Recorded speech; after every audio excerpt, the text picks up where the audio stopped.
ना वकीलों पे हमले बर्दाश्त किए जाएंगे, ना तानाशाही का रवैया सरकारों का हमें तोड़ सकते। एक जज जो है, जो माध्यम है, उसके खिलाफ ही इस तरह के ऑर्डर जारी कर देते हैं कि पुलिस जाके उन पे टॉर्चर करती है। सुप्रीम कोर्ट के सीनियर एडवोकेट पे सिर्फ इसलिए रेड डाली जाती है कि वो न्याय सुनिश्चित करवाने में मदद करे। कि सरकार जो आरोपियों को बचाने के लिए करवा रही है, वही जो है स्पेशल सेल कर रही थी, और मैं तो इसको बहुत लंबे समय से भुगत के आया।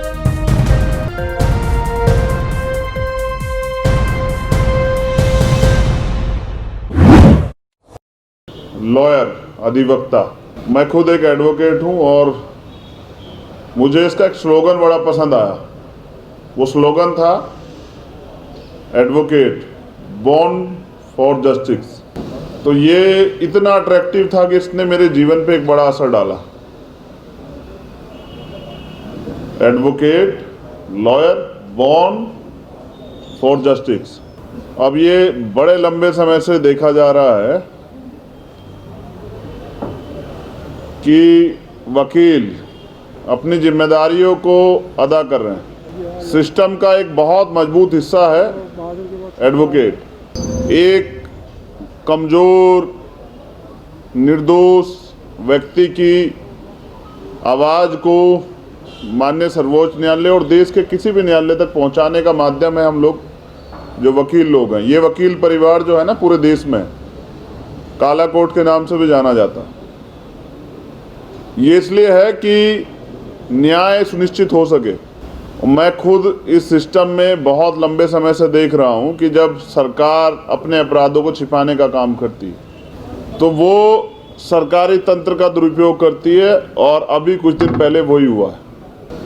हमें उम्मीद रहती है कि माननीय सर्वोच्च न्यायालय या पूर्व न्यायपालिका का कोई सा भी, कहीं भी वो किसी क्षेत्र से हो, जिले में हो या प्रदेश में हो, वो हमारी आवाज़ को या हमारे ऊपर जो हमले हो रहे हैं उनसे हमें सुरक्षा देगी, बचाव करेगी। हमारे फंडामेंटल राइट जो हैं, कॉन्स्टिट्यूशनल राइट जो हैं, वो सुरक्षित रहेंगे। लेकिन पिछले कुछ समय में ये देखा गया है कि सर्वोच्च न्यायालय हो या हाई कोर्ट द्वारा जो फैसले दिए गए हैं, उनसे न्यायपालिका के प्रति कमज़ोर वर्ग के लोगों का जो है भरोसा, वो कमज़ोर हुआ।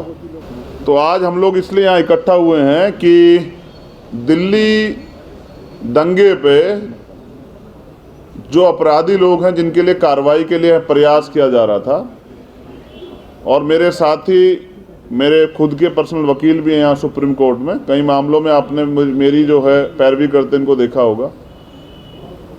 एक सुप्रीम कोर्ट के सीनियर एडवोकेट पे सिर्फ इसलिए रेड डाली जाती है कि वो न्याय सुनिश्चित करवाने में मदद कर रहे हैं। जब सिस्टम न्याय नहीं देगा तो सरकार के दबाव में रहेगा। तो न्यायपालिका से ये उम्मीद थी कि न्यायपालिका कुछ ऐसे डिसीजन लेगी जिससे सरकार पे दबाव बनेगा। जब आदमी थक हार जाता है पूरे सिस्टम से लड़ते हुए, तो न्यायपालिका से उम्मीद, क्योंकि न्यायपालिका सरकार से भी बड़ी होती। जब इस लोकतंत्र में हम सरकार किसी फैसले से सहमत ना हो तो हम न्यायपालिका की तरफ देखते हैं कि वो सरकार के ऊपर ठोस जो है एक्शन लेगी और उनको कहेगी कि वो व्यक्ति की स्वतंत्रता, व्यक्ति की आज़ादी को छीनने का काम ना करे। तो दिल्ली दंगे में जो रोल आरएसएस और बीजेपी के लोगों का रहा है, उसको उजागर करने के लिए जो एविडेंस इकट्ठा किए गए थे, उसके लिए महमूद भाई काम कर रहे थे।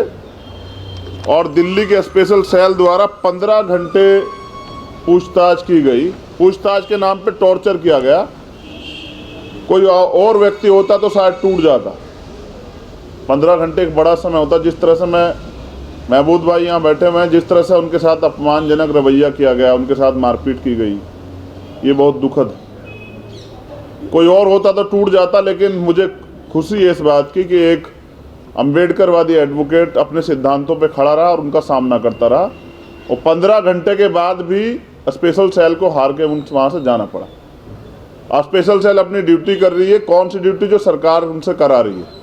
सेंटर की सरकार जो आरोपियों को बचाने के लिए करवा रही है, वही जो है स्पेशल सेल कर रही थी। और मैं तो इसको बहुत लंबे समय से भुगत के आया कि जब आपको बेल भी मिल जाती तो आप एनएस से लग जाती है।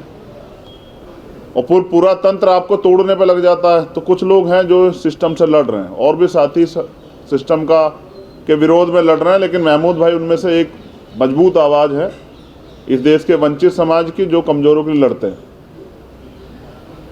तो पिछले कुछ दिनों में जो फैसले, चाहे वो दलितों के खिलाफ हो, आदिवासियों के खिलाफ हो, मुसलमानों के खिलाफ हो, या कमज़ोर वर्ग के लोग किसी भी व्यक्ति के खिलाफ हो, गरीबों के खिलाफ हो, कई मामलों पे जो फैसले आए हैं, उसके में जो माननीय सर्वोच्च न्यायालय का रवैया रहा है, उससे कमज़ोर वर्ग के लोगों का जो विश्वास है वो कमज़ोर हुआ है न्यायपालिका के प्रति। ये नहीं होना चाहिए, ये बहुत गंभीर है।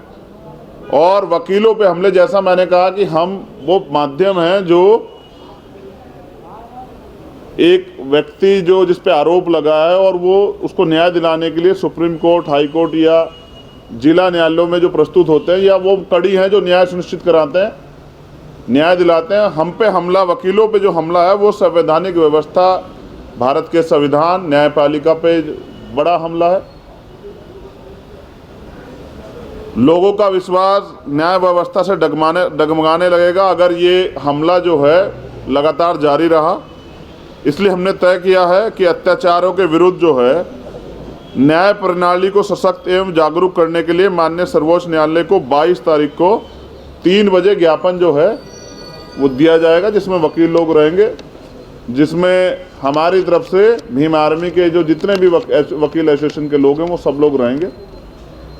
और मैं पूरी जिम्मेदारी से इस बात की गवाही भी हूँ कि मैंने वकीलों को हमेशा जो है वो न्याय के लिए लड़ते हुए देखा। आप सोचिए कि जब एक आम व्यक्ति, उस पर कितना दबाव होगा जब वकीलों के साथ ये दिल्ली में हो रहा है। तो जो ज़िले में जो वकील रह के अपराधों के खिलाफ या बड़ी बड़ी सरकारों के खिलाफ लड़ता है, उसको कितने उत्पीड़न का सामना करना पड़ता, कितना दबाव, प्रेशर होता होगा।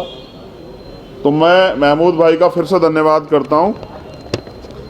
और हमारी तरफ से माननीय चीफ जस्टिस जी को ये अपील है कि वो सुमोटो स्वतः संज्ञान लेके ऐसे न्यायाधीशों पर त्वरित तौर पर कार्रवाई की जाए एवं सभी न्यायाधीशों को न्याय व्यवस्था में वकीलों के महत्वपूर्ण रोल के विषय में विशेष ट्रेनिंग दी जाए कि वो व्यवस्था के पार्ट को ही के खिलाफ इस तरह के आदेश कैसे जारी कर देते हैं। बड़ा गंभीर है मामला कि कैसे एक जज जो हैं, जो माध्यम है, उसके खिलाफ ही इस तरह के ऑर्डर जारी कर देते हैं कि पुलिस जाके उन पर टॉर्चर करती है, जिससे कि इस प्रकार के अवांछित कार्रवाई पुलिस या प्रशासन द्वारा न्यायिक आदेशों का गलत इस्तेमाल किया जाता है।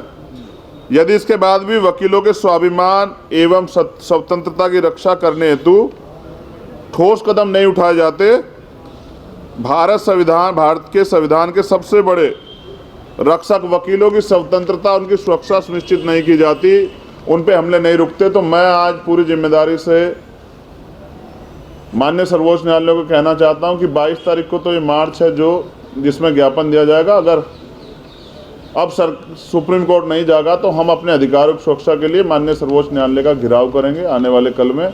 मैं इससे बिल्कुल पीछे नहीं हटूंगा और बहुजन समाज के लाखों लोगों के साथ देश की सबसे बड़ी सुप्रीम व्यवस्था सर्वोच्च न्यायालय का घेराव करूंगा।